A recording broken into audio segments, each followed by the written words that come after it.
Bismillahirrahmanirrahim. Assalamualaikum warahmatullahi wabarakatuh. Kesetaraan yang dipersembahkan oleh Nur Hidayah pada kegiatan masa ta'aruf siswa madrasah MTS Negeri Singkawang tahun pelajaran 2021-2022. Wahai manusia, sungguh kami telah menciptakan kamu dari seorang laki-laki dan seorang perempuan. Kemudian kami jadikan kamu berbangsa-bangsa dan bersuku-suku agar kamu saling mengenal. Sesungguhnya yang paling mulia di antara kamu di sisi Allah ialah orang yang paling bertakwa. Al-Quran, Surah Al-Hujarat, ayat 13. Menurut Al-Quran, Surah Al-Hujarat, ayat 13, ukuran kemuliaan di sisi Tuhan adalah prestasi dan kualitas, tanpa membedakan etnis dan jenis kelamin. Al-Quran tidak menganut paham yang memberikan keutamaan kepada jenis kelamin tertentu, ataupun mengistimewakan suku tertentu. Pria dan wanita, dan suku bangsa manapun mempunyai potensi yang sama untuk menjadi abid dan khalifah. Al-Quran Surah At-Taubah ayat 71. Dan orang-orang yang beriman, lelaki dan perempuan, sebagian mereka adalah aulia bagi sebagian yang lain.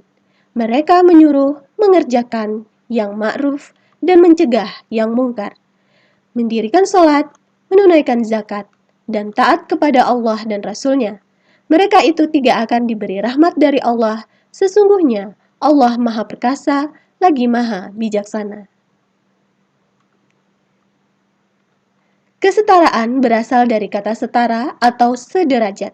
Menurut Kamus Bahasa Indonesia, setara berarti sejajar, sama tingkatannya, sederajat. Kesetaraan sosial bermakna bahwa semua manusia sebagai makhluk ciptaan Tuhan memiliki derajat yang sama dan harus diperlakukan sama, sehingga setiap orang berhak mendapatkan pendidikan, pekerjaan, dan konsumsi yang layak. Kesetaraan sosial juga diartikan sebagai tata politik sosial, di mana setiap orang yang berada di suatu masyarakat atau kelompok tertentu memiliki status yang sama.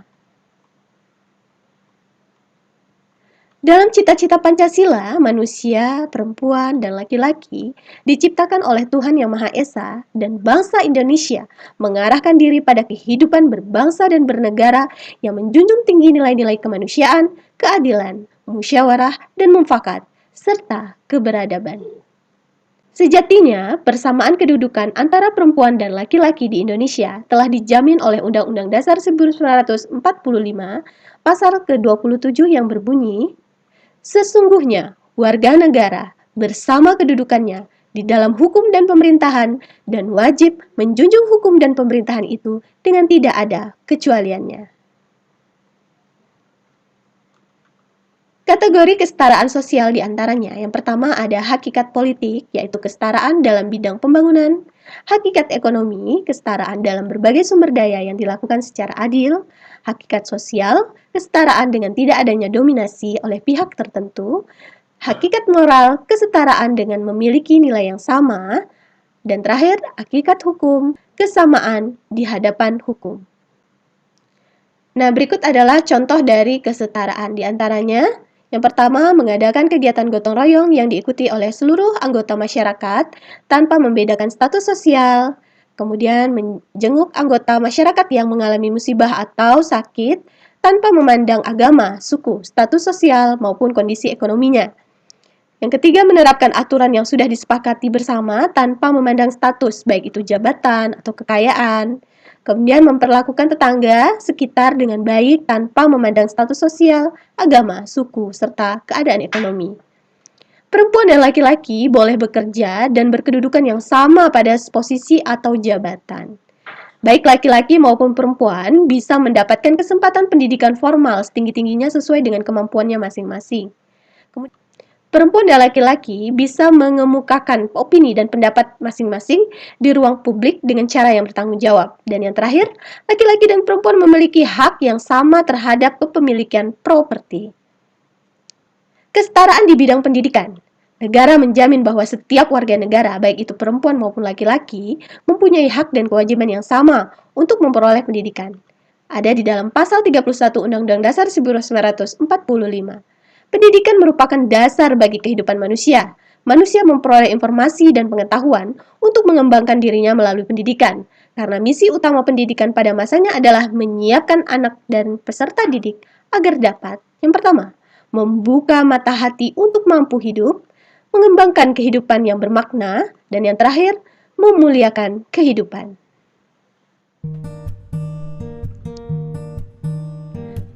Menerapkan program wajib belajar 9 tahun dan program beasiswa menyeluruh dan merata di setiap daerah di Indonesia. Ini adalah salah satu contoh pembelajaran yang ada di madrasah. Kemudian mengubah orientasi pendidikan dari selera masyarakat industri dan selera pasar menuju pada pembangunan karakter dan pembangunan intelektualitas yang berkelanjutan.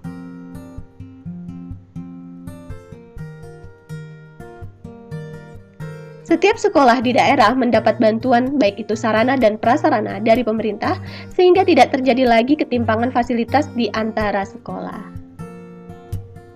Memberikan kesempatan pendidikan yang sama terhadap seluruh siswa termasuk mengakses fasilitas pendidikan dan mendapatkan guru yang profesional.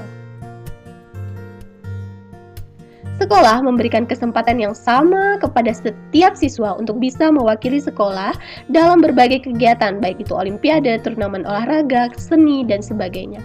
Ini adalah salah satu peserta tim roket MTS Negeri yang alhamdulillah memperoleh juara kedua. Sekolah memberlakukan aturan dan tata tertib yang harus dipatuhi oleh setiap warga sekolah.